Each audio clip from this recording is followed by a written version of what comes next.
Hello everyone, कैसे हो आप? आई होप अच्छे होंगे। तो आपका स्वागत है आपके अपने चैनल एजुकेशन प्लेटफॉर्म में। आज मैं फिर से हाजिर हूँ एक नई वीडियो के साथ, एक नए टॉपिक के साथ। तो स्टार्ट करते भैया आज का हमारा टॉपिक।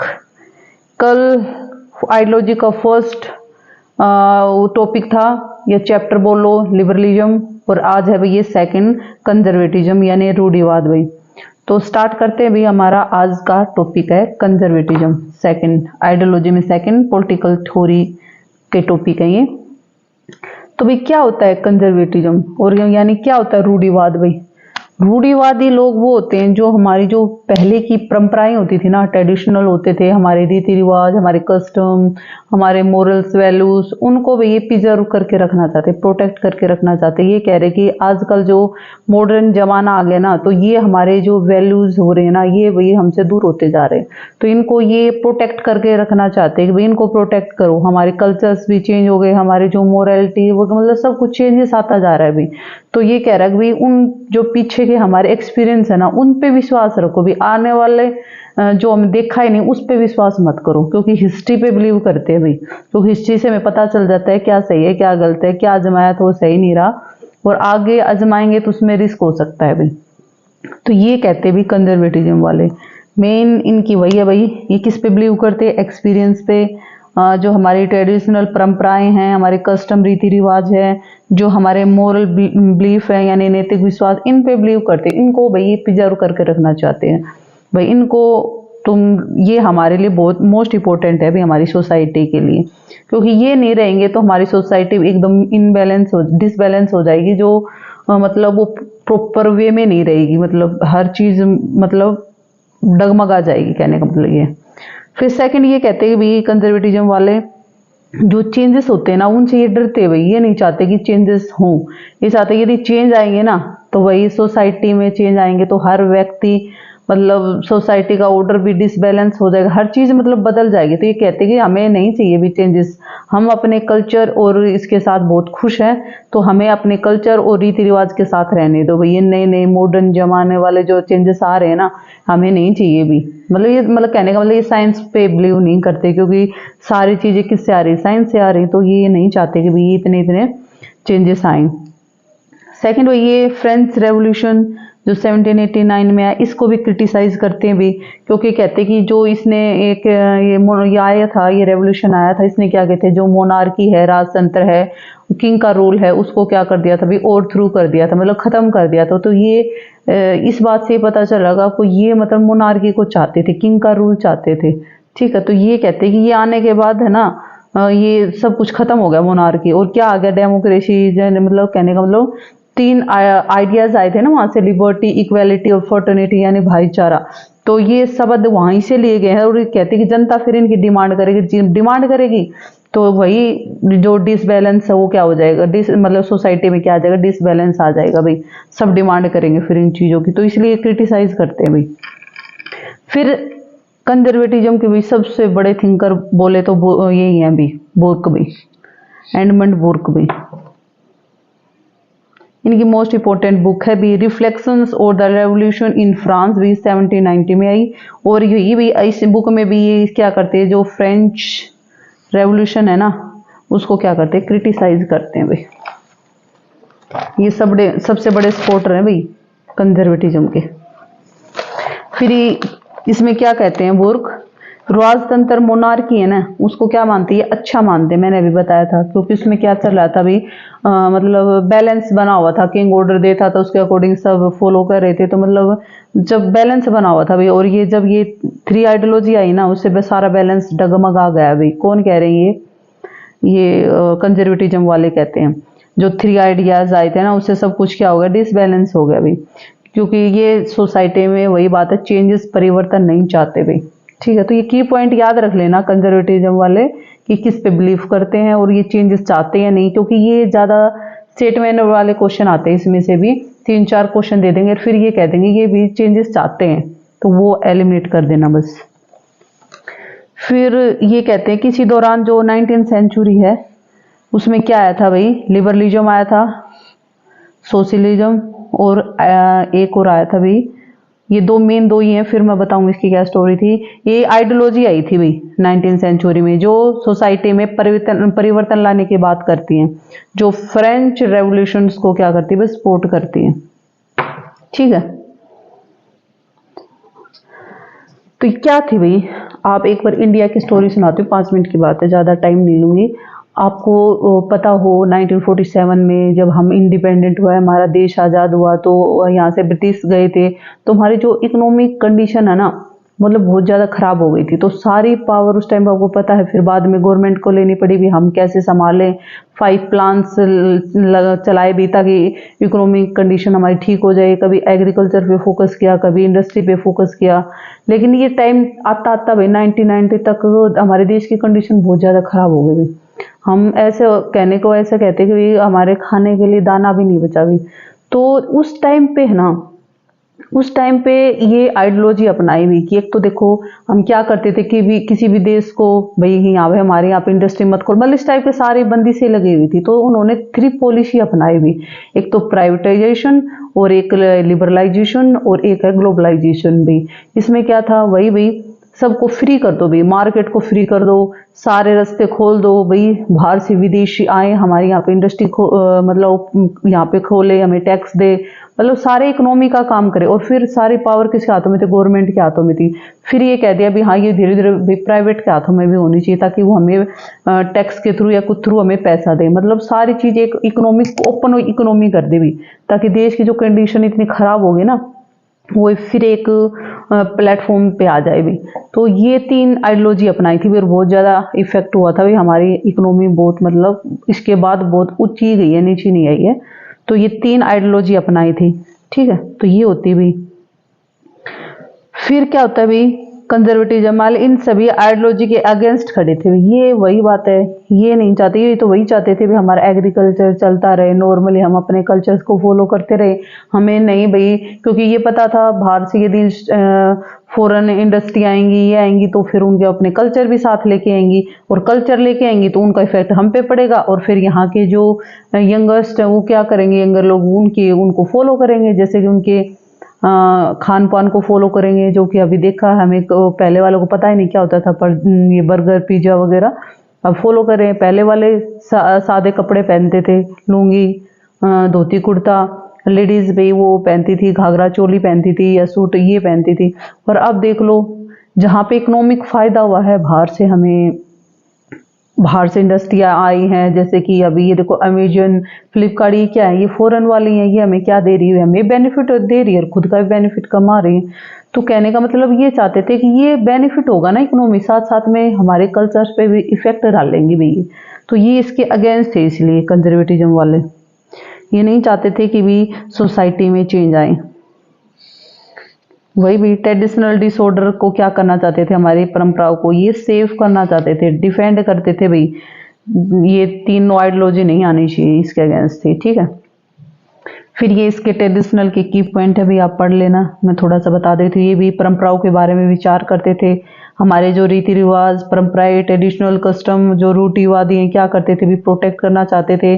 दुनिया यानी वर्ल्ड सोसाइटी, ये कहते थे भी जो हमारा दुनिया है ना, ये गॉड ने बनाई है, और जो ये रूल रेगुलेशंस, ये जो हमारे कस्टम, ये किसने बनाए हैं भाई, ये इस गॉड ने ही बनाए हैं। यदि तुम इनको फॉलो नहीं कर रहे ना, तो समझ लो तुम गॉड की ही डिसरिस्पेक्ट कर रहे हो। ये कौन बोलते थे भी, कंजर्वेटिज्म वाले बोलते थे। ठीक है, तो मतलब यदि तुम, वही बात है, ये कह रहे कस्टम को चेंज करोगे तो तुम गॉड को क्या कर रहे हो, चैलेंज कर रहे हो भाई, सीधी बात कह रहे थे। ये सब भगवान ने बनाए। फिर इसके भी थिंकर हैं ये कंजर्वेटिज्म के, होब्स हैं, एडमंड बुक है, हेक है, ये फिर आगे रिपीट है, माइकल ओक्सफोर्ड है, आगे भी आएंगे मैं बता दूंगी, रॉबर्ट नोजिक है। ऐसे पूछ लेते भी कंजर्वेटिव थिंकर भी, ऐसे ऑप्शन में आ जाएंगे, 4 में आ जाएंगे, 3 तो होंगे ये थिंकर, और एक अलग नोन दे देंगे भैया, नोन दे देंगे तो आप पहचान लोगे कौन है। तो होब्स है भी कंजर्वेटिव को सपोर्ट करते हैं। ये इंग्लिश पॉलिटिकल फिलोसफर थे यानी दार्शनिक थे भाई, ये इंग्लैंड के रहने वाले थे। इनकी मोस्ट फेमस बुक है भी लेवियंथन। लेवियंथन कब आई थी, लेवियंथन आई थी भी 1651 में। और ये क्या कहते हुए ह्यूमन नेचर के बारे में, जो मानव का स्वभाव कैसा था, ये बिल्कुल पसंद नहीं करते थे मानव। ये कहते थे मानव क्या है, स्वार्थी है, सेल्फिश है, अहंकारी है, इगोइस्टिक है। ठीक है, ये मतलब ये अच्छा नहीं मानते थे मानव को, क्योंकि उस लंबी स्टोरी कभी होप्स पढ़ाएंगे ना तब इसके प्रॉपर बताएंगे कि ये मानव को क्यों नहीं करते थे पसंद। ठीक है, फिर जो एब्सोल्यूट गवर्नमेंट है ना उसका सपोर्ट करते थे भी। एब्सोल्यूट होता है भी 100%। देखो, एक कहते हैं हम गवर्नमेंट को सपोर्ट करते रहे, एक एब्सोल्यूट गवर्नमेंट को सपोर्ट करते हैं। तो गवर्नमेंट को सपोर्ट करना है भाई, सही है तो उसको सपोर्ट करो, लेकिन गलत है तो उसके अगेंस्ट खड़े हो जाओ। पर ये एब्सोल्यूट को करते थे 100%। गवर्नमेंट तो 100% ही सही है, मतलब 100% मानते थे वो, 1% कमी नहीं मानते। तो उसको बोलते हैं जिसके आगे एब्सोल्यूट लग जाए ना तो वो उस चीज़ को 100% मान रहे थे, उसको सपोर्ट करते थे भाई। और ये एब्सोल्यूट पावर ऑफ स्टेट, यानी जो स्टेट की पावर है उसको भी सपोर्ट करते थे। यानी ये जो निरकुशता होती है ना उसको सपोर्ट करते थे, क्योंकि देखो यानी 100% गवर्नमेंट को मानने होगी तो क्या आएगा, निरकुशता आएगी ना, यानी ऑटोक्रेसी का समर्थक थे। ठीक है, इतना ही भी होप्स के बारे में। फिर एडमंड बुक के बारे में अभी बताया था, 1-2 पॉइंट और रह गए होंगे, मैं वो और बता देती हूँ आपको क्या थे एडमंड बुक। इसकी बुक है भी रिफ्लेक्शन रेवोल्यूशन इन फ्रांस भी, 1790 में आई थी भी। और एक और इनका ऐसे बोल दो, द वेडिकेशन ऑफ नेचुरल सोसाइटी भी, ये 1756 में आया था भी। यही फ्रेंच रेवोल्यूशन को क्रिटिसाइज करते हैं। वही भाई इसे लिबर्टी वर्ड आया, इक्वालिटी आया, फर्टर्निटी आया, जो पूरी सोसाइटी में क्या कर देगा, चेंज ला देगा। और भाई एक हायरार्की सिस्टम होता था उसको ये क्या करते थे, अच्छा मानते थे भाई। ये इक्वालिटी को अच्छा नहीं मानते थे, हायरार्की सिस्टम को अच्छा मानते थे। जैसे कि हायरार्की का मतलब होता है कि हायरार्की आप ही जैसे कि अपनी कास्ट है, ब्राह्मण, क्षत्रिय, वैश्य, शूद्र, तो इसको ये अच्छा मानते थे। कहने का मतलब जैसे ब्राह्मण है ऊंची कास्ट के, तो उनको वो सीक्वेंस बना हुआ था ना क्लियर, उनको अच्छा मानते थे। ये कहते थे यदि ये मोनार्की सिस्टम और ये खत्म हो जाएगा तो यदि इक्वालिटी आ जाएगी तो हमारा हायरार्की सिस्टम खत्म हो जाएगा। यानी ये राजा को सपोर्ट करते थे। कहने का मतलब है एक फैक्ट्री है, फैक्ट्री का ओनर होता है, फिर नीचे मैनेजर, और फिर क्या होता है भी लेबर होती है। तो ये कहते हैं ये सिस्टम को ही कहते थे ये सही सिस्टम है, हायरार्की सिस्टम होनी चाहिए।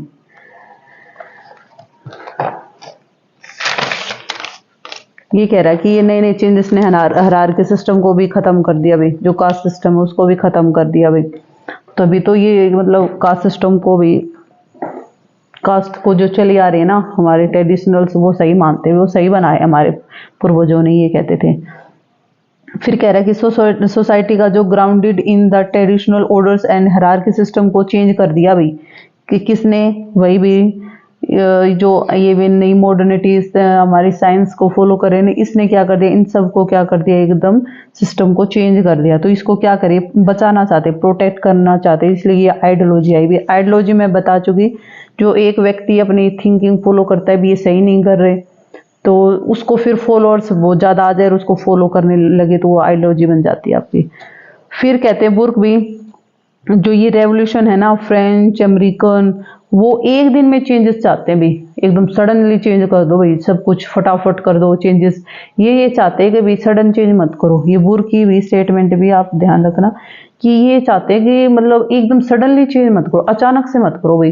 तुम यदि चेंजेस भी करना चाहते हो ना तो ग्रेजुअली करो, धीरे धीरे चेंजेस करो, ताकि भाई वे ये जो सोसाइटी का बैलेंस बना भाई। क्योंकि एकदम ऐसे अचानक चेंजेस करोगे तो बिल्कुल सब कुछ उथल पुथल हो जाएगा सोसाइटी में। तो ये कहते हैं धीरे धीरे करो भी चेंजेस, ठीक है। फिर आते हैं भी फ्रेडरिच वॉन हेयक, ये क्या बोलते हैं, इनकी तो पहले तो ये बुक है भी, बुक को याद कर लो भी, पेपर में बुक्स आती हैं। तो फर्स्ट बुक है द रोड टू सर्फडम, 1944 में आई थी भी। और द कॉन्स्टिट्यूशन ऑफ लिबर्टी 1960 में आई थी भी। The law legislation and liberty 1979 में आई थी भी। ये बुक्स हैं हेयक की। और ये कौन है भी, लिबरलिज्म के बाद एक न्यू लिबरलिज्म भी आता है ना, उसके सपोर्टर है भी, ठीक है। ये उसके थिंकर है। ये कहते हैं कि जो इंडिविजुअल को सोसाइटी में इंटरफेयर नहीं करना चाहिए, जो ट्रेडिशनल उनको चेंज नहीं करना चाहिए भी। वही मतलब कहने का बात है, जो रूढ़िवादी हैं, कंजर्वेटिज्म वाले हैं, बस ये 2-3 चीज़ों पर ही ज़्यादा फोकस करते हैं, ठीक है। तो ज़्यादा मिलते जुलते ही व्यू है, कोई ज़्यादा अलग नहीं है। अलग आएगा तो मैं बता दूंगी। फिर वो यही कहते हैं जो मार्केट इकोनॉमी जो इंटरफेयर नहीं करना चाहिए भी, जो हमारी इकोनॉमी मार्केट चल रही है उसको चलने दो, उसको किसी प्रकार का चेंज मत करो। वही भी ओपन सेम स्टेट को जो मतलब सेम जो स्टेट और गवर्नमेंट इंटरफेयर कर रही है, मतलब ये चाहते थे गवर्नमेंट और स्टेट इंटरफेयर करे भी, ठीक है। मतलब इंडिविजुअल को इतना सपोर्ट नहीं करना चाहते थे। फिर नहीं सॉरी, इंडिविजुअल नहीं, गवर्नमेंट को थोड़ा सा कहते हैं, ये थोड़ा सा लिमिट चाहते थे, स्टेट और गवर्नमेंट ज़्यादा इंटरफेयर ना करें इनमें, ये चाहते थे। सॉरी मैं उल्टा बोल गई। और फिर ये लिमिटेड गवर्नमेंट की बात करते हैं भाई, क्योंकि पता है गवर्नमेंट आएगी तो चेंजेस आए। हाँ, मोनार्की को ये सपोर्ट करते थे भाई। फिर ये वही समाजवाद के कट्टर आलोचक थे। समाजवाद सोशलिज्म भाई, जिसमें स्टेट के हाथों में पावर और सबको क्या करे, वो इक्वालिटी देंगे, सबको इक्वल देंगे सब कुछ। तो इक्वालिटी के तो ये सपोर्ट में थे ही नहीं, तो ये सोशलिज्म के भी खिलाफ थे भाई, ठीक है। और ये लेजिस्फेयर को सपोर्ट करते थे भाई, जो इकोनॉमिक में ओपन होनी चाहिए भाई, कोई आए कोई एक्सपोर्ट इंपोर्ट कुछ करे अपनी मर्जी से करे, तुम इंटरफेयर मत करो भाई, ठीक है। कौन, ये हेयक कह रहे हैं भाई। फिर आते हुए नेक्स्ट थिंकर माइकल ओक्सफोर्ड, इसकी बुक है भाई रैशनलिज्म इन पॉलिटिक्स, 1972 में आई। ऑन ह्यूमन कंडक्ट, ये 1975 में आई। ये दो मोस्ट इंपोर्टेंट बुक हैं, याद कर लेना। और ये भी नियो कंजर्वेटिज्म वाले हैं ओक्सफोर्ड। और ओक्सफोर्ड क्या कहते हैं भाई, जो हमारी ट्रेडिशनल वैल्यू और कस्टम है ना, उनको प्रिजर्व करके रखो भाई। और ये हिस्ट्री पे बल देते थे भाई, मतलब इतिहास पे। क्यों? क्योंकि इनको पता है हिस्ट्री से हमें सबक मिल सकता है भाई, क्या सही गलत हम अपना सकते हैं, लेकिन आने वाले फ्यूचर के बारे में हमें नहीं पता, तो इसलिए हमें अपने हिस्ट्री को अकॉर्डिंग चलना चाहिए भी। फिर एक कोटेशन है इनकी कि राजनीतिक गतिविधियों में जो हमारी पॉलिटिकल एक्टिविटीज होती हैं, उसमें लोगों को क्या कर रहे हैं वो लोग, एक जो असीम होती है ना, असीम, और जो बॉटमलेस होती है ना, जो गहरा समुद्र, उसमें यात्रा करते हैं। मतलब इनका कोई नहीं, गहरा समुद्र का मतलब इनका कोई मतलब सही टारगेट ही नहीं, मतलब ऐसे ही फ्लो कर रहे हैं। जो एक्टिविटीज होती है असीम, जो गहरी होती है, उसमें वो करते हैं, यात्रा करते हैं। कौन कहते हैं? माइकल ओक्सफोर्ड कहते हैं। और ये रूढ़िवादी होने के नाते क्या कहते हैं जी, जो अज्ञात के स्थान पर तो परिचित को प्राथमिकता दे रहे हैं, और संभव के स्थान पे वास्तविकता को प्राथमिकता दे रहे हैं, और असीम के स्थान पर सीमित को प्राथमिकता दे रहे हैं। कौन कहते हैं? ये भी इसकी कोटेशन है भी, ओक्सफोर्ड ही बोलते हैं। और ये भी मैंने पहले भी थिंकर बताए थे, और थिंकर हैं जो इसको सपोर्ट करते हैं कंजर्वेटिज्म को, Tocqueville, David Hume, Burke, Oxford, Hayek, Russell, Amos, Crick, Robert Nozick, ये जो लिबर्टेरिज्म वाले हैं वो ये इसके भी सपोर्टर है भाई। क्रिस्टोल, जो लोग भी आते भी इसमें, कभी कभी आ जाते हैं कंजर्वेटिज्म में। और फिर नेक्स्ट है हमारे टोकविले की बुक है भी, ये डेमोक्रेसी इन अमेरिका, 1835 में आई। फिर आती है भी सिविलाइज्ड मोनार्की, डेविड ह्यूम की है भाई, इसको बोलते हैं सभ्य राजतंत्र। फिर एक आती है a treatise of human nature, David Hume की है भाई, 1739 में आई। और एक है भी कंजर्वेट माइंड भाई, द कंजर्वेट माइंड, रसेल किर की बुक है भी, 1953 में आई है। ये बुक्स भी मोस्ट इंपॉर्टेंट है, आपके पेपर्स में आती हैं। फिर आते हैं नेक्स्ट थिंकर भाई रॉबर्ट नोजिक, जो कहाँ से हैं? यूएसए से हैं भाई। ये क्या कहते हैं? नोजिक अपना व्यू देते हैं भाई जॉन रोल्स के खिलाफ। ये क्या कहते हैं? उसी के जॉन रोल्स ने अपने व्यू दिए थे ना, वो जो मैंने पढ़ाया होगा लिबर्टी में, आपको याद होगा, नहीं सॉरी जस्टिस में। तो उसने जो व्यू दिए थे ना, उसके खिलाफ कौन आया था भी? रॉबर्ट नोजिक अपने व्यू लेके आया था भी, जिसको बोलते हैं लिबर्टेरियनिज्म, ठीक है। जॉन लॉक से ये भी इंस्पायर थे, इनसे प्रभावित होकर इसने प्रॉपर्टी के बारे में क्या कहा कि जो इंडिविजुअल को जो बड़ी मात्रा में राइट्स मिले हुए हैं, उनको स्टेट को क्या नहीं, उनमें इंटरफेयर नहीं करना चाहिए भी। मतलब आपको पता है जो लोग ने थ्री आइडियाज़ दिए थे, जो नेचुरल राइट्स थे, लिबर्टी और आपके प्रॉपर्टी उसमें मेन थी। तो उसमें ये प्रॉपर्टी को ही सपोर्ट करते हैं कौन भी? रॉबर्ट नोजिक, जॉन रोथ से इंस्पायर होकर। तो ये क्या बोलते हैं कि स्टेट को कोई हक नहीं है कि वो इंटरफेयर करे कि इसमें भी संपत्ति में जो इंडिविजुअल की प्रॉपर्टी होती है। बस एक शर्त है कि वो जो प्रॉपर्टी है ना, वो लीगल होनी चाहिए, मतलब कानून के अकॉर्डिंग होनी चाहिए, ये नहीं अनलीगल हो, उसको सपोर्ट नहीं करते थे, लीगल को सपोर्ट करते थे। और ये टैक्स के भी अगेंस्ट थे, ये नहीं चाहते थे कि प्रॉपर्टी पे टैक्स लगे, कौन भी? Robert Nozick. और इनकी की पॉइंट है भाई, ये किस किस कहेंगे? जैसे ये थे मिनिमल टैक्सेशन होना चाहिए, कम टैक्स मिले, कम टैक्स दो भाई, और मिनिमल गवर्नमेंट होगी, कम से कम गवर्नमेंट का इंटरफेयर होना चाहिए, ठीक है। ये इनकी बुक है भाई नोजिक की, अनार्की स्टेट एंड यूटोपिया 1974 में आई, और फिलोसफिकल एक्सप्लेनेशन 1981 में आई, the normative theory of individual choice 1963 में आई, द जिगजैग ऑफ पॉलिटिक्स 1997 में आई। ये बुक्स है किसकी? रॉबर्ट नोजिक की भी। अब ये लास्ट है भाई आपका हन्ना अरेंट।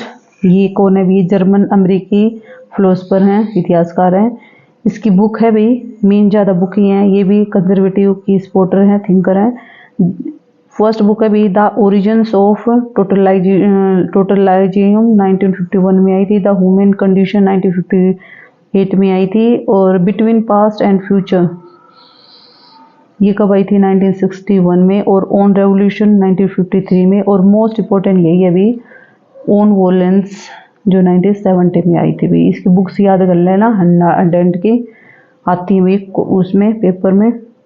और ये भी मोस्ट इम्पोर्टेंट था, ह्यूमन कंडीशन भी, और the origin of the totalitarianism भी, ये भी इम्पोर्टेंट। ये 3-4 बुक मोस्ट इम्पोर्टेंट है, मैं स्टार लगा देती हूँ। ये वाली भी, ये वाली और ऑन वैलेंसी वाली, 3 मोस्ट इम्पोर्टेंट बुक है, इनको याद कर लेना। बस भाई यही हमारा टॉपिक होता है समाप्त।